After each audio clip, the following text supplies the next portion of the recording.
اے رسول صلی اللہ علیہ وآلہ وسلم، دنیاوی زندگی کی اس رونق کی طرف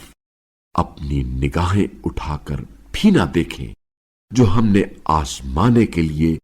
ان میں سے مختلف لوگوں کو دے رکھی ہے، اور آپ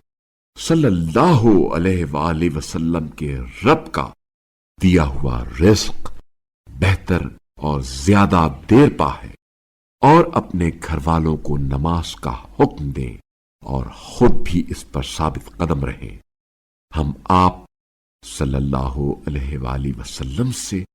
کوئی رزق نہیں مانگتے، بلکہ ہم آپ صلی اللہ علیہ وآلہ وسلم کو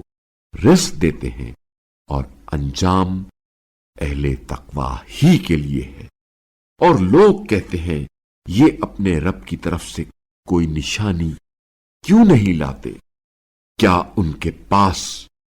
اگلی کتابوں میں سے واضح ثبوت نہیں آیا؟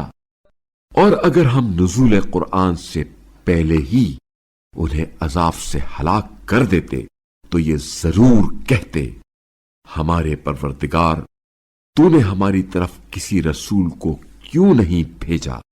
کہ ذلت و رسوائی سے پہلے ہی ہم تیری آیات کی اتباع کر لیتے۔ کہہ دیجئے سب انتظار میں ہیں، لہذا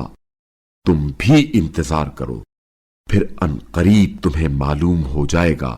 کہ راہ راست پر چلنے والے کون ہیں اور ہدایت پانے والے کون ہیں۔